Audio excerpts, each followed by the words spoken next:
Fala pessoal, esse é mais um Treinando com Ciência, o podcast que busca trazer a ciência para você treinar com mais eficiência. Bom, primeiro eu vou falar sobre os tipos de dor e depois eu vou especificar sobre dor lombar. Primeiro, então, os três tipos de dor são nociceptiva, neuropática e nociplástica. A nociceptiva é aquela localizada e proporcional ao estímulo, tá? Então pode ser tanto de estímulo químico, térmico ou mecânico. Então se você, aquela famosa batida do dedo mindinho ali do pé na quina da cama, você vai sentir uma dor gigantesca, mais localizada, né? Naquela região. Tem gente que fala que sente até o cabelo, né? Mas é uma dor localizada, tá? E é proporcional ao estímulo, né? Com certeza você bateu com força, né? E o dedinho mindinho, ele é quase indefeso, né? Então, você sente uma dor grande. Pode ser neuropática, causada por uma lesão ou doença. E aí dá uma sensação de formigamento, queimação. Então, quando você bate o cotovelo na quina da mesa, você sente aquele formigamento, sabe? Então, é uma dor neuropática. E pode ser nociplástica, que ela já é mais difusa, crônica, não é pontual, tá? Mas também não é generalizada. Então não é no corpo todo, mas é numa região. Então quando a pessoa precisa mencionar aonde especificamente está sendo a dor, ela não consegue dar muita precisão, tá? E gera muita sensibilidade na região, tá? Então só o simples fato de você chegar perto daquela região ali, a pessoa já fica toda tensionada. Bom, agora falando em especial da dor lombar, geralmente a rigidez e a força reduzida dos músculos ali próximos, né, os músculos do core, parecem não induzir essas dores lombares. Tem muita gente que pensa que, eu tô com dor lombar, então eu devo estar com o core enfraquecido. Pode ser, mas não necessariamente tem uma relação de causa e efeito. Não quer dizer que você tem o core enfraquecido que você vai ter dor lombar, tá?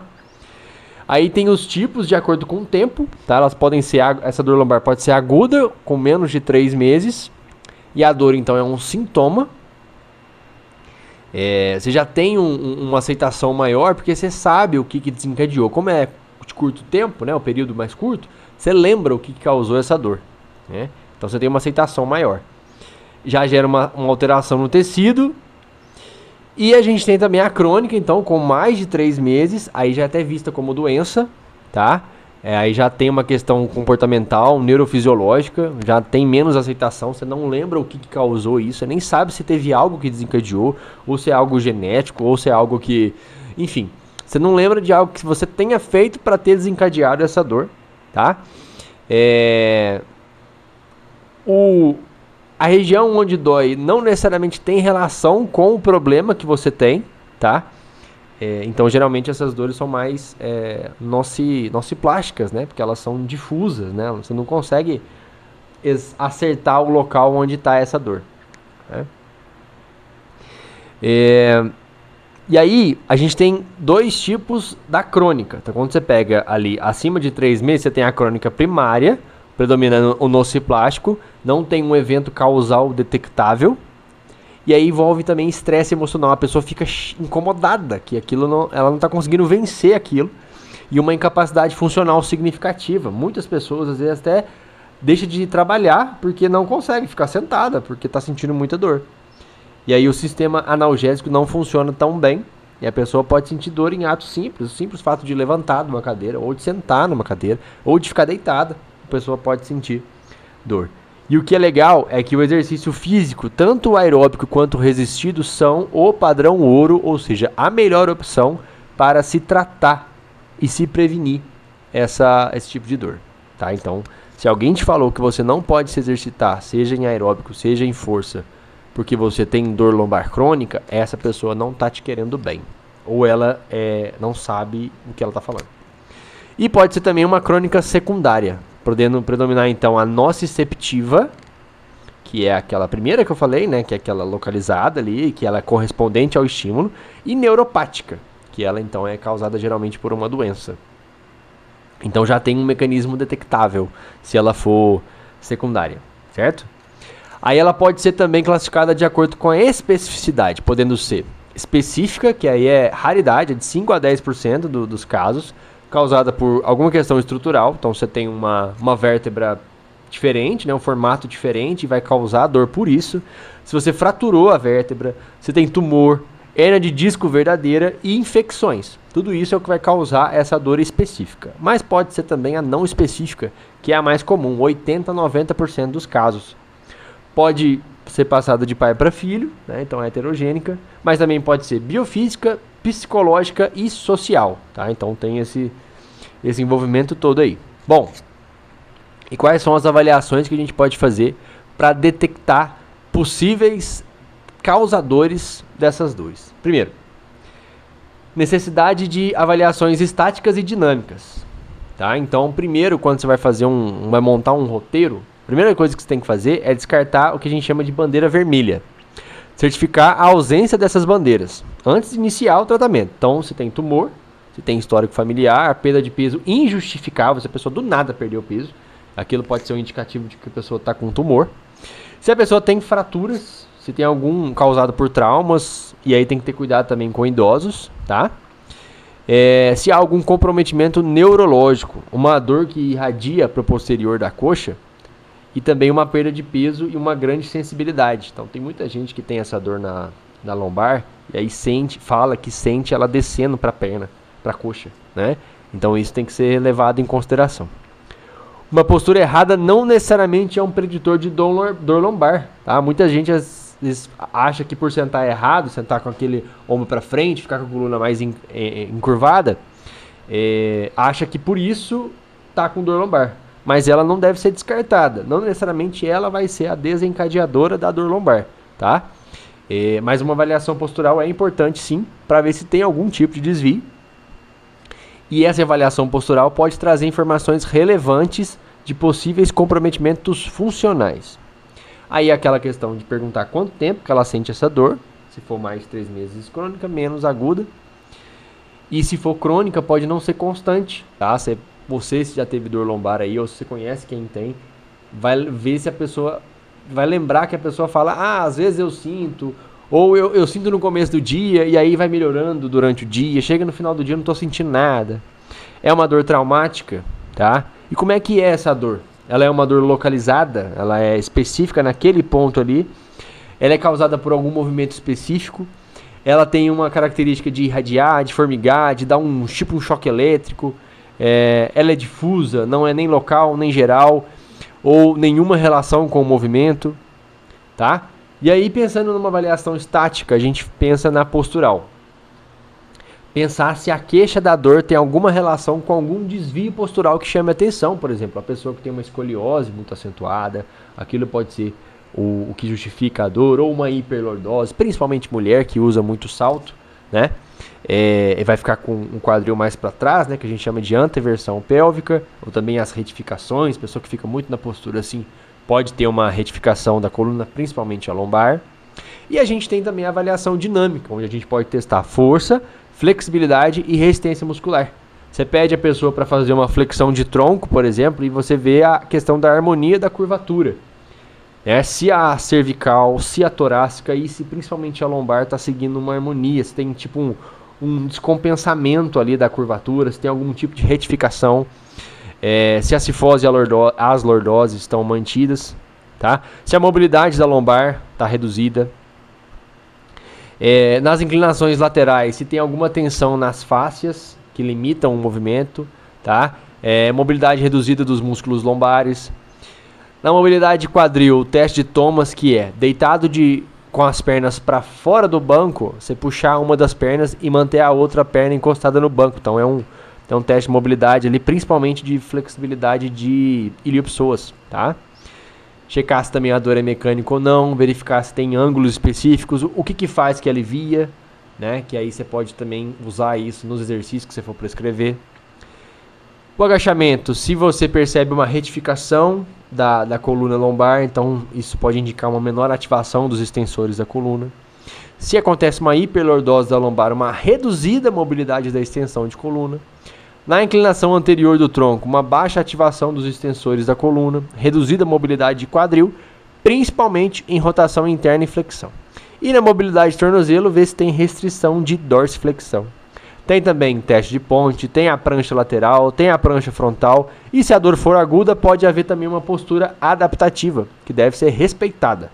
Então não vem com essa história de que, ele está fazendo uma postura errada, então eu preciso corrigir isso, porque aí ele vai melhorar. Às vezes não. Às vezes tentar impor uma postura que a pessoa não está habituada pode ser justamente o que vai piorar a dor. Isso se for aguda, tá? A dor. Agora, se for crônica, sim. Aí é legal a gente prestar atenção nesses pontos. Bom, pessoal, para finalizar, o tratamento. Quando a dor é aguda, não permanecer em repouso, exercícios com limitações, tá?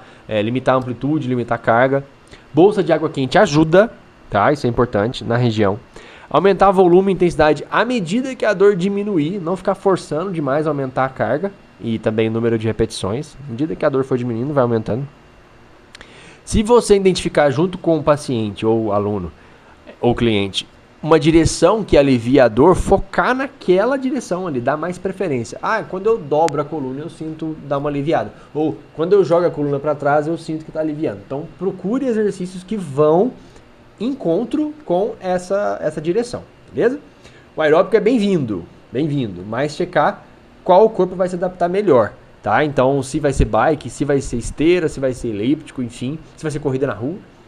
Corrida na rua não é tão indicado assim por conta do impacto, né? Então é melhor que seja algo mais controlável. Então, os exercícios em academia, exercícios aeróbicos em academia, tem essa vantagem. Eu sei que nem todo mundo gosta, mas pensando em reabilitação, é o mais indicado, né? E aí a questão entre bike e esteira, por exemplo, se a pessoa sente que alivia quando dobra a coluna, a bicicleta é o ideal. Agora, se ela não tem isso, se dobrar o tronco, pelo contrário, piora a dor, então não coloca na bicicleta, né? Identificar também ângulos de proteção, aqueles que não causam dor. Então, se você identifica que durante o agachamento a pessoa está... quando eu jogo o meu quadril para trás, eu sinto que a dor dá uma aliviada. Ou, contrário, quando a coluna fica mais retificada, quando o quadril vai para frente, eu sinto um alívio, né? Então, identificar esse tipo de coisa. E quando a gente fala da crônica, não permanecer em repouso também. O exercício é um principal fator aí que vai ajudar a amenizar a dor. Compreender o impacto biopsicossocial. O que tá acarretando essa dor lombar na vida da pessoa, né? E buscar entender esse ponto também. Expor os benefícios dos exercícios para gerar segurança. Não vale a pena botar medo nas pessoas para realizar exercício. Pelo contrário, tem que dar segurança para a pessoa querer fazer o exercício. Não gerar fadiga. Fadiga, no nosso caso, não é interessante, tá? Primeiro aumenta o volume para depois aumentar a intensidade. Então foca mais em aumentar o número de repetições, número de séries, para depois, quando sentir que é o momento, aumentar a carga. E para aqueles com dor neuropática, então que envolve o sistema nervoso central, o aeróbico é uma estratégia analgésica. Então o aeróbico vai ajudar a aliviar os sintomas de dor. Agora, fatores que justificam a efetividade do exercício no tratamento de dor lombar. Libera opioide. Nosso organismo tem essa liberação dessas substâncias que vão amenizar a dor, né? A fadiga aumenta a excitabilidade dos neurônios e aumenta também da sensibilidade. Então, evita. Então, a fadiga não é recomendado, como eu já falei anteriormente. Então, você vai aumentar a sensibilidade, você vai ficar mais propenso a sentir a dor. O efeito hormonal também, para gerar prazer e satisfação, então com as aminas, né, endorfina e etc. Os fatores indiretos, a socialização, né? Se a pessoa tem um comprometimento biopsicossocial, o simples fato de estar na academia convivendo com outras pessoas, conversando, ali vai ajudar ela a esquecer um pouco da dor também, vai ajudar ela a se sentir mais útil, mais importante. O aeróbico, então, tem essa analgesia sistêmica, e a força é uma analgesia, palavra difícil, analgesia localizada e sistêmica também. Para finalizar, exercícios de estabilização são efetivos, mas não mais que os demais. Então, esse negócio de ficar fazendo exercício em cima do bozu, exercício com desequilíbrio ali, unipodal e tal, é legal, mas não é a única alternativa que a gente tem. Se o cliente sente dor em movimentos específicos, pedir para que ele o faça e buscar identificar o que gera dor.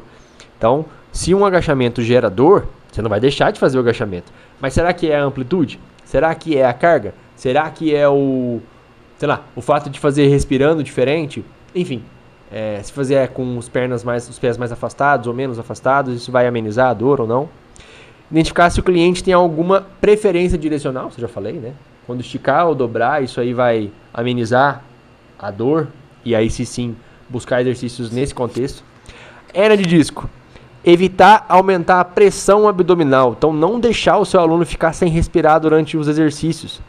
Então, exercícios que gerem também flexão de tronco ou força em uma valsalva, que é aquele prender o ar quando você faz muita força, não é o recomendado para quem tem hernia de disco. O impacto da corrida pode ajudar, tá? Então, isso aí é uma ferramenta poderosa que a gente tem. O agachamento. Na prescrição, posicionar a barra onde vai permitir um trabalho mais focado nas estruturas de maior interesse. Se você vai colocar a barra na frente, vai acontecer uma grande inclinação anterior, então a barra mais embaixo se houver uma retificação da lombar. Então, se você colocar a barra atrás, né, você vai gerar, colocando a barra atrás, você vai gerar uma maior sobrecarga para o quadril. E com isso você vai precisar jogar o quadril um pouco mais para trás. Agora, você coloca a barra aqui na frente, o quadril vai ficar mais para frente. E se isso for o que está causando mais ou menos dor, você vai usar essa estratégia. Então, o problema não é o exercício, o problema é como você faz o exercício, tá? E por fim, utilizar estratégias com as avaliações dinâmicas pré e pós-sessões para checar melhorias.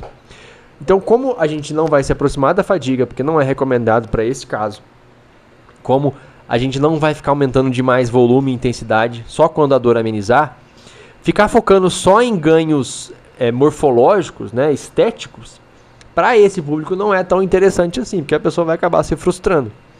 Fazer essas avaliações com maior periodicidade é interessante para ela ver esses ganhos, porque o ganho aqui vai ser diminuir a dor. Então, se você faz um exercício lá na avaliação dinâmica e naquele momento a pessoa sentiu dor, passado um mês, fez aquela avaliação de novo com o tratamento sendo feito, ela não sentiu dor ou sentiu diminuição da dor, caramba, isso é um baita de um ganho, né? Então, é mudar um pouquinho a chave, mudar um pouquinho o foco da atenção.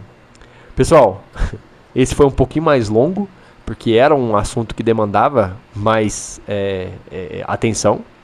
Espero que vocês tenham gostado, espero que tenha sanado muitas dúvidas de vocês aí.